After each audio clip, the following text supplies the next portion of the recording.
یا رب العزت.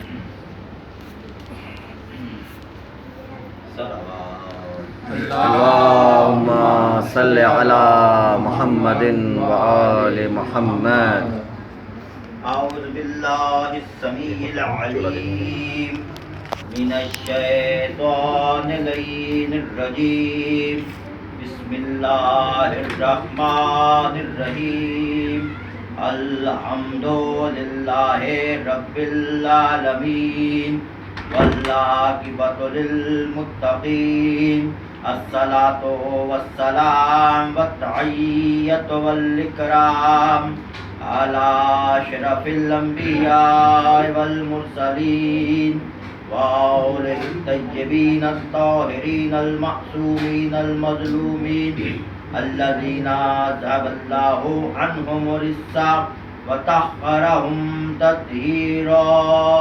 اللہم صلی علی محمد وآل محمد. بعد فقد قال اللہ تعالی فی محکم کتابہ المبین. بسم اللہ الرحمن الرحیم. انما یرید اللہ لیذھب عنکم الرجس اہل البیت ویطہرکم تطہیرا. اللہم صلی علی محمد وآل محمد. حضرات محترم، سورہ مبارکہ الاحزاب کی آیات تطہیر کے سلسلے میں گفتگو جاری ہے. پروردگار عالم قرآن کے اندر اہل البیت کی شان بیان کر رہا ہے کہ اللہ نے اہل البیت سے رجس کو دور رکھا، اور رجس اہل البیت سے دور ہے. اور پروردگار عالم نے اہل البیت کو طاہر بھی بنایا، مطہر بھی بنایا، پاک بھی ہیں، پاکیزہ بھی ہیں، دوسروں کو بھی پاک اور پاکیزہ کرتے ہیں. درود پڑھیے محمد آل محمد. اللہم صلی علی محمد وآل محمد. حضرات محترم، قرآن مجید فرقان حمید ہدایت ہے قیامت تک کے لیے. قیامت تک کے لیے آنے والا ہر مسلمان جو دنیا میں آئے گا، پروردگار عالم نے اپنی اس کتاب کا ذمہ، اپنے حفاظت کا ذمہ اپنے ذمہ لیا کہ ہم نے اس قرآن کو نازل کیا ہے اور ہم ہی اس کی حفاظت کرنے والے ہیں. یعنی یہ قرآن اللہ کی کتاب ہے، یہ قرآن اللہ کا کلام ہے. قرآن کے اندر پروردگار عالم نے ارشاد فرمایا کہ رمضان کا مہینہ وہ مہینہ ہے کہ ہم نے اس قرآن کو رمضان میں نازل کیا. شہر رمضان الذی انزل فیہ القرآن. ہم نے اس قرآن کو رمضان کے مہینے میں، مبارک مہینے میں نازل کیا. اس قرآن کی پروردگار عالم کیا شان بیان کر رہا ہے کہ ہم نے اس قرآن کو، پروردگار عالم نے اس قرآن کو اپنے حبیب پر نازل کیا. کس کے ذریعے سے نازل کیا؟ جبرائیل علیہ السلام کے ذریعے سے نازل کیا. تو اللہ کے نزدیک کتنی اہمیت ہے اس قرآن کی، کتنی اہمیت ہے اس کلام کی کہ پروردگار عالم کہہ رہا ہے کہ ہم نے نازل کیا ہے، ہم اتارنے والے ہیں اور ہم ہی اس کی حفاظت کرنے والے ہیں. جب یہ قرآن نازل ہو رہا تھا تو اس زمانے میں جو رسول اللہ کے دشمن تھے، جو اسلام کے دشمن تھے، جو قرآن کے دشمن تھے، جو جبرائیل کے دشمن تھے، جو قرآن کو نہیں جانتے تھے، قرآن کو نہیں سمجھتے تھے، کلام الہی کا انکار کرتے تھے، تو پروردگار عالم نے کہا اے میرا حبیب تو ان سارے کافروں کو، سارے مشرکوں کو، سارے دشمنوں کو اے میرا حبیب تو چیلنج کر دے۔ کیا چیلنج کر دے؟ اگر ہو سکے اس کتاب جیسی کوئی کتاب بنا کر لے آؤ۔ اگر تمہیں کوئی شک ہے، تم اس چیز کو نہیں مانتے کہ اللہ کا کلام نہیں ہے، یا تم اس چیز کے اوپر اقرار کرتے ہو کہ اللہ کا کلام نہیں ہے اور چیز کا انکار کر رہے ہو کہ یہ اللہ کا کلام ہے، تو پھر تم کیا کرو؟ اس قرآن جیسی ایک کتاب بنا کر لے آؤ۔ خدا چیلنج دے رہا ہے۔ پھر کہہ رہا ہے پروردگار عالم ایک اور مقام پر اس قرآن کی اہمیت بتا رہا ہے کہ اگر کتاب، اللہ کو معلوم ہے کتاب نہیں لا سکتے، اور رعایت کر رہا ہے اگر اس قرآن جیسی کتاب تم نہیں بنا کے لا سکتے تو اس کے 10 سورے بنا کے لے آؤ۔ اگر قرآن جیسی کتاب نہیں بنا کے لا سکتے تو 10 سورے بنا کے لے آؤ۔ اب پروردگار عالم کو تو پتا ہے کہ یہ نہیں بنا سکتے کہ یہ کلام الہی ہے، وہ دشمن الہی ہیں، وہ دشمن قرآن ہیں، وہ دشمن خدا ہیں، دشمن رسول ہیں، دشمن جبرائیل ہیں۔ اللہ کو معلوم ہے کہ یہ کافر جو ہیں اللہ کے کلام کے مقابلے میں کلام نہیں لا سکتے، تو پروردگار عالم نے پہلے چیلنج دیا کہ تم اس کتاب جیسی کتاب لے آؤ، پھر کہا اس کتاب کے 10 سوروں جیسے 10 سورے بنا کے لے آؤ۔ اللہ کو معلوم ہے نہیں آ سکتے۔ اب اللہ نے اور رعایت کی، اب پروردگار عالم ایک اور مقام پر کہہ رہا ہے اے کافروں، اے دشمنوں، اے مشرکوں، اے قرآن کے نہ ماننے والوں، اگر تم بنا سکتے ہو تو ایک ہی سورہ بنا کر لے آؤ۔ درود پڑھیے محمد صلی علی محمد و آل محمد۔ قرآن جیسا ایک ہی سورہ بنا کے لے آؤ۔ یہ اللہ کا کلام ہے، اللہ کی کتاب ہے، اللہ کو معلوم ہے، اللہ فخر کر رہا ہے اپنے کلام۔ یہ کوئی شاعر کا کلام نہیں ہے۔ اللہ قرآن میں کہہ رہا ہے کہ یہ شاعر کا کلام نہیں ہے، یہ اللہ کا کلام ہے، یہ خدا کا کلام ہے، یہ اللہ کا کلام ہے۔ تو کس قدر اہمیت ہے اس کلام کی۔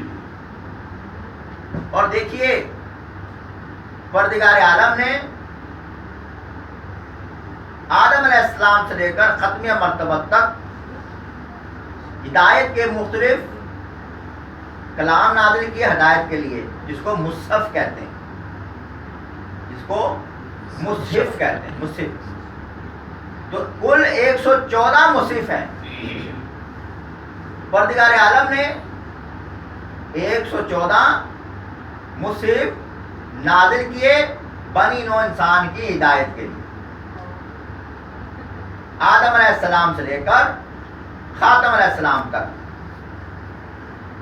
مختلف زمانوں میں، مختلف دور میں، ہر ایک کی ہدایت کے لیے، ہر قوم کی ہدایت کے لیے، ہر انسان کی ہدایت کے لیے اللہ اپنا کلام نازل کرتا رہا۔ یعنی قرآن جس زمانے میں نازل ہوا اس سے پہلے اللہ باقی انبیاء پر، باقی لوگوں پر بھی اپنا کلام نازل کر چکا ہے۔ مگر قرآن میں اور دیگر مصحف میں فرق کیا ہے؟ قرآن میں اور دیگر مصحف میں فرق کیا ہے؟ یعنی قرآن سے پہلے توریت نازل ہوئی، زبور نازل ہوئی، انجیل نازل ہوئی، وہ اللہ کی کلام ہے وہ بھی۔ یعنی توریت نازل ہوئی موسیٰ علیہ السلام پر، انجیل نازل ہوئی عیسیٰ علیہ السلام پر، زبور نازل ہوئی داؤد علیہ السلام پر۔ لیکن قرآن میں اور دیگر مصحف میں اور توریت میں، زبور میں اور انجیل میں فرق یہ ہے کہ قرآن معجزہ ہے۔ پہلا فرق کیا ہے؟ قرآن اللہ کی کتاب جو ہے معجزہ ہے، قرآن معجزہ ہے، جو پروردگار عالم نے کہا قرآن معجزہ ہے۔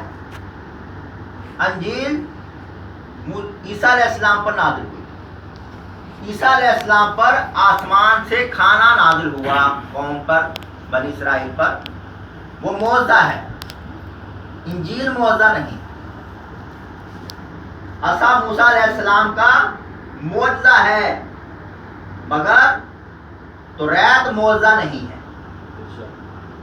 داؤد علیہ السلام کلام پڑھتے تھے، ان کے کلام سن کر پتھر بولتے تھے، پہاڑ بولتے تھے، یہ معجزہ تھا.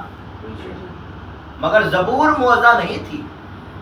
تو پہلا فرق کیا کہا اللہ نے کہ دیگر کتابوں میں اور قرآن میں فرق کیا ہے؟ قرآن معجزہ ہے. اچھا، اب باقی جو کتاب دوسرا فرق کیا ہے اس میں؟ قرآن ہدایت ہے، قرآن عین ہدایت ہے. یعنی اگر کوئی انسان ہدایت لینا چاہے تو قرآن سے ہدایت لے سکتا ہے قیامت تک کے لیے. پروردگار عالم نے قرآن کو قیامت تک کے لیے باقی رکھا ہے اور اس کی حفاظت کا ذمہ پروردگار عالم نے اپنے ذمہ لیا ہے. اسی لیے تو دوپڑے محمد آل محمد اللہم صلی علی محمد و آل محمد. اللہم صلی علی محمد و آل محمد. کے مرتبہ جاتے ہوئے اعلان نہیں کر کے گئے. مقام غدیر پر صحیح مسلم کی روایت ہے یہ، جب ولایت علی کا اعلان کیا اس کے بعد مولانا رسول خدا نے کیا کہا؟ میں تمہیں دو بھاری چیزیں چھوڑے جا رہا ہوں، تمہیں دو بھاری چیزیں چھوڑے جا رہا ہوں، جب تک تم ان سے منسلک رہو گے، تمسک رکھو گے، تم گمراہ نہیں ہو سکتے. یعنی صحیح مسلم اہل سنت کی معتبر حدیث کی کتاب ہے جو صحائح ستہ میں دوسرے نمبر پہ ہے. وہاں پہ مقام غدیر پہ 4 مسلسل روایات ہیں جو مولا کائنات کی ولایت کا اعلان کیا گیا. اسی میں یہ روایت موجود ہے. اسی وقت رسول کریم اعلان کر رہے ہیں میں تم میں دو بھاری چیزیں چھوڑے جا رہا ہوں. رسول کریم کو پتا ہے کہ ان کا زمانہ ختم ہو رہا ہے، دنیا سے چلے جائیں گے. تو لوگوں تو آئیں گے، مسلمان تو آئیں گے، دین تو باقی ہے، اسلام تو باقی ہے، قیامت تک کے لیے دروازہ کھلا ہوا ہے اسلام کا.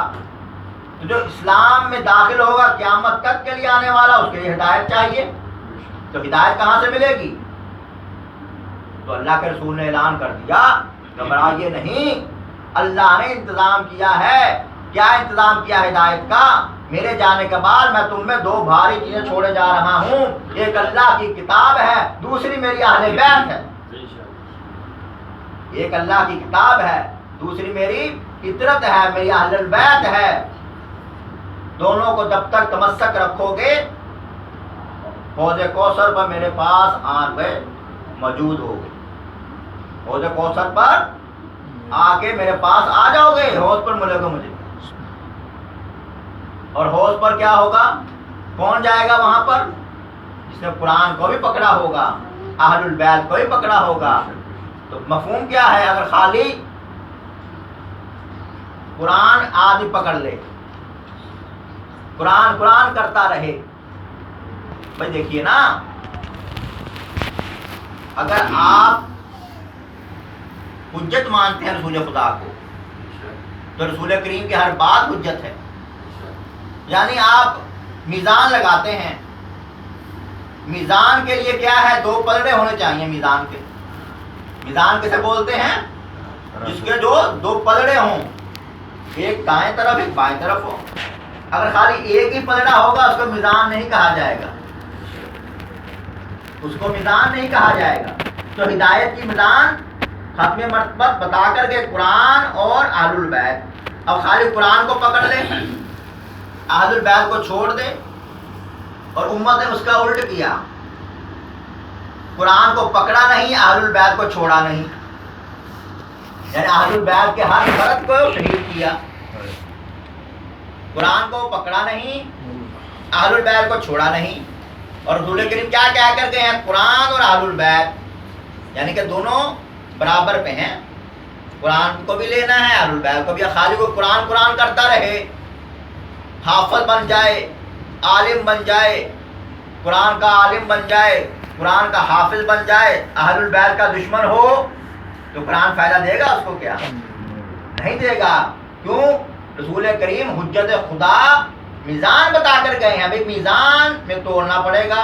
جب دونوں پہلے برابر ہوں گے تو میزان ہوگا نا. میزان جب ہوگا تو آپ کے اعمال تلیں گے. جب میزان نہیں ہے تو اعمال کہاں سے تلے گا بھائی؟ موٹی سی بات ہے. صحیح مسلم میں روایت موجود ہے، میں تم میں دو بھاری چیزیں جوڑے جا رہا ہوں، اور جہاں بھی دشمنوں اہل البیت نے اہل البیت کو ہٹا کر اہل سنت کر دیا. میں تم میں دو چیزیں چھوڑے جا رہا ہوں، ایک کتاب اور ایک میری سنت. حالانکہ صحیح روایت یہ ہے کہ میں دو چیزیں چھوڑے جا رہا ہوں، باریک جو وزنی چیزیں چھوڑے جا رہا ہوں. حدیث ثقلین کہتے ہیں تاریخ کے اندر، حدیث ثقلین کہتے ہیں، اور یہ بہت ہی مستند روایت ہے. وزنی کبھی گمراہ نہیں ہو سکتے. گویا اگر قرآن کو ہم چھوڑ دیں گمراہی کا خطرہ ہے. اب اگر خالی اہل البیت کو پکڑ کے کھڑا ہو جائے، قرآن کو چھوڑ دے، نعرے لگاتا رہے علی کے، نعرے لگاتا رہے حسن کے، نعرے لگاتا رہے حسین کے، اور عمل ایک بھی نہ کرے، قرآن کو چھوڑ دے، یہ جو وارث قرآن وہ راضی ہوگا؟ جو کتاب کا وارث جس کو بنایا تھا وہ راضی ہوگا؟ جو دین کا وارث بنایا تھا وہ راضی ہوگا اس کے اوپر؟ تو عزیزان محترم، اہل البیت اس پر راضی ہیں جو قرآن کو ہاتھ میں پکڑے. اہل البیت اس پر راضی ہیں جو قرآن کی تلاوت کرے. اہل البیت اس پر راضی ہے جو قرآن کے مطابق عمل کرے. اہل البیت اس پر راضی ہے جو قرآن ایک ہاتھ میں لے، ایک ہاتھ میں اہل البیت لے. اور یہی تو رسول کریم کہہ کر گئے ہیں میزان، کہ ہم میزان دے کے جا رہے ہیں. گمراہی کا دروازہ بند کر دیا تو کوئی گمراہ نہیں ہو سکتے. حوض کوثر پر میرے پاس آ کر پہنچو گے تو وہاں کیا ہوگا؟ مولا کائنات علی بن ابی طالب اپنے ہاتھوں سے آپ کو اللہم صلی علی محمد و آل محمد. جام پیش کیے جائیں گے، آپ کو شرابن طہورا پلائی جائے گی. قرآن کہتا ہے اس دن مومنین کا دن ہوگا، مومنین کا دن ہوگا، مومنین کا رب ان کو شراب طہورا پلائے گا. تو عزیزان گرامی، سورہ دہر میں مولا کائنات کی شان میں نازل ہوئی. تو کچھ لوگ ایسے بھی آئیں گے، حدیث کے الفاظ ہیں صحیح مسلم کے، کچھ لوگ آئیں گے حوض کوثر پر، فرشتے بھگائیں گے مار کے ان کو. فرشتے مار رہے ہوں گے، ان کو بھگا رہے ہوں گے. رسول کہیں گے صحابی صحابی، اے فرشتوں یہ تو میرے صحاب ہیں، میرے صحاب ہیں. تو پکار کر کہیں گے ملائکہ یا رسول اللہ، آپ کو نہیں پتا کہ آپ کے بعد انہوں نے دین کو بدل دیا تھا، آپ کے بعد انہوں نے دین کو بدل دیا تھا. تو ملائکہ پکڑ کر ان کو دور کر دیں گے حوض کوثر سے. تو کتنی اہمیت ہے اس قرآن کی، کس کے بغیر ہدایت کا میزان پورا نہیں ہوتا. کتنی اہمیت ہے اہل البیت کی، اس کے بغیر ہدایت کا میزان پورا. گویا ہدایت اس کے پاس ہے جس کے پاس قرآن ہے، ہدایت اس کے پاس ہے جس کے پاس اہل البیت ہیں. تو عزیزو، پروردگار عالم اتنی شان بیان کر رہا ہے قرآن کی کہ قرآن ہدایت ہے، قرآن معجزہ ہے. ایک اور صفت جو قرآن کی ہے وہ کیا ہے کہ آپ کا دل چاہ رہا ہے، آپ انجیل کی تلاوت کرنا چاہ رہے ہیں، زبور کی تلاوت کرنا چاہ رہے ہیں، آپ توریت کی تلاوت کرنا چاہ رہے ہیں، تو آپ پر کوئی شرط نہیں ہے کہ آپ وضو کر کے ہاتھ لگائیں. کوئی شرط نہیں ہے، آپ بنا وضو کے چھو سکتے ہیں. مگر قرآن کے لیے یہ ہے کہ اس کو نجس ہاتھ نہیں لگا سکتا. جہاں نجاست آئی نہیں، آپ کا تعلق منقطع ہو گیا، قرآن اور آپ کا تعلق ختم ہو گیا. گویا قرآن سے تعلق برقرار رکھنے کے لیے طہارت ضروری ہے. قرآن کے تعلق برقرار رکھنے کے لیے طہارت ضروری ہے. وہ تو ناپاکی ہے نا، لیکن پاک بھی ہو گئے، لیکن کہا اب ایکسٹرا اور طہارت چاہیے، وضو کر کے آؤ. بنا وضو کے آپ قرآن کو ہاتھ نہیں لگا سکتے، چھو نہیں سکتے۔ دیگر کتابوں میں اور قرآن میں یہ فرق ہے کہ پروردگار عالم یہ قرآن کی اہمیت بتا رہا ہے کہ قرآن البینات میں پروردگار عالم اس کو مصحف مطہرہ کہہ رہا، یہ میرا رسول ہے، اور جو کلام تمہیں سنا رہا ہے یہ مصحف مطہرہ ہے۔ کیا کہہ رہا ہے قرآن اس قرآن کو؟ مصحفن مطہرہ، کہ یہ پاک مصحف ہے، یہ پاک مصحف ہے، یعنی اس کو بنا وضو کے کوئی چھو بھی نہیں سکتا، بنا کوئی وضو کے اس کو چھو بھی نہیں سکتا۔ اور اگر یہ پاک مصحف ہے تو جس کے قلب پر نازل ہوا اس کے لیے پروردگار نے کیا کہا قرآن میں؟ طٰہٰ، اس کے لیے کیا کہا اللہ نے؟ طٰہٰ، اے طیب اور طاہر، یعنی قرآن بھی مطہر ہے اور جس کے قلب پر اتر رہا ہے وہ بھی مطہر ہے۔ درود پڑھیے محمد اللہم صلی علی محمد و آل محمد۔ تو عزیزان گرامی، اس قرآن کا اور ہمارا تعلق جب تک ہے جب تک ہمارے ہاں نجاست نہیں ہے۔ جیسے نجاست آئی ہمارا تعلق ختم ہو گیا۔ اب اس قرآن کا وارث جو ہے، قرآن کا جو مالک ہے، جس پر اتر رہی ہے، وہ کیا ہے؟ وہ بھی طیب ہے، طاہر ہے، طٰہٰ کہا۔ اور جو چھوڑ کے جا رہا ہے، جس کے اوپر جو وارث قرار دے رہا ہے اللہ، ثم اورثنا الکتاب، ہم نے اس کتاب کے وارث بنائے۔ ثم اورثنا الکتاب، ہم نے اس کتاب کے وارث بنائے، چنے ہوئے وارث۔ ثم اورثنا الکتاب نصطفینا، ہم نے چنے ہوئے وارث بنائے۔ تو قرآن مطہر جس کے اوپر نازل ہو رہا ہے وہ طیب اور طاہر مطہر، اور جن کو وارث اللہ بنا رہا ہے وہ کون ہوں گے؟ قرآن کی یہ خاصیت ہے کہ بنا وضو کے آپ چھو نہیں سکتے۔ جب چھو نہیں سکتے تو جس کو وارث بنایا ہے کہ وہ نجس والے ہوں گے۔ جن کو اللہ نے وارث بنایا ہے وہ کون ہوں گے؟ اسی لیے تو قرآن میں کہا انما یرید اللہ لیذھب عنکم الرجس اہل البیت ویطہرکم تطہیرا۔ درود پڑھیے محمد اللہم صلی علی محمد و آل محمد۔ دیکھنا پڑے گا وہ کون ہے قرآن کا وارث، وہ کون ہے کتاب کا وارث۔ اگر قرآن مطہر ہے تو اس کو بھی مطہر ہونا چاہیے، نجاست نہیں ہونی چاہیے۔ یعنی ایسا اتصال ہو کہ رسول کریم یہ کہہ دیں، حدیث کے جملے آ جائیں، صحابہ کے مجمع میں رسول اللہ نے پکار کر کہا القرآن علی، العلی مال قرآن، القرآن مال علی، العلی مال قرآن، قرآن علی کے ساتھ ہے، علی قرآن کے ساتھ ہے۔ عزیزان گرامی، قرآن کسی غیر کے ساتھ نہیں ہو سکتا۔ قرآن اگر آ سکتا ہے، قرآن اگر ساتھ ہو سکتا ہے تو طیب کے ساتھ آ سکتا ہے، طاہر کے ساتھ آ سکتا ہے، ایسے کے ساتھ آ سکتا ہے جو لمحہ بر بھی نجاست اس کے قریب ہی نہ جا سکے۔ درود پڑھیے اللہم صلی علی محمد و آل محمد۔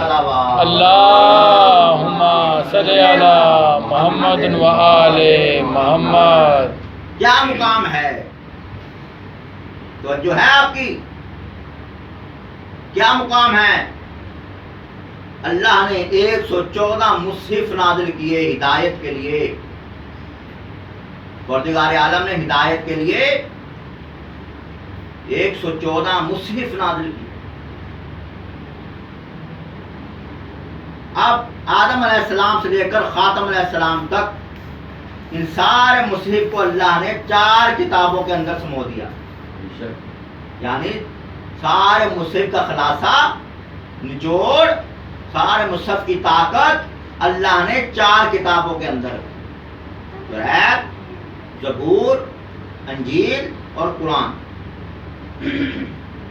اب آ جائیے، اب 4 ہو گئے، 114 سے 4 میں آئی کتابیں، 4 کتابیں ہی ہیں نا، 5 بھی تو نہیں ہے، کوئی مصحف ہیں۔ اب پروردگار عالم جو دیگر 3 کتابیں ہیں ان کی طاقت، ان کا نچوڑ قرآن کے اندر رکھ دیا۔ سمجھے بات کو؟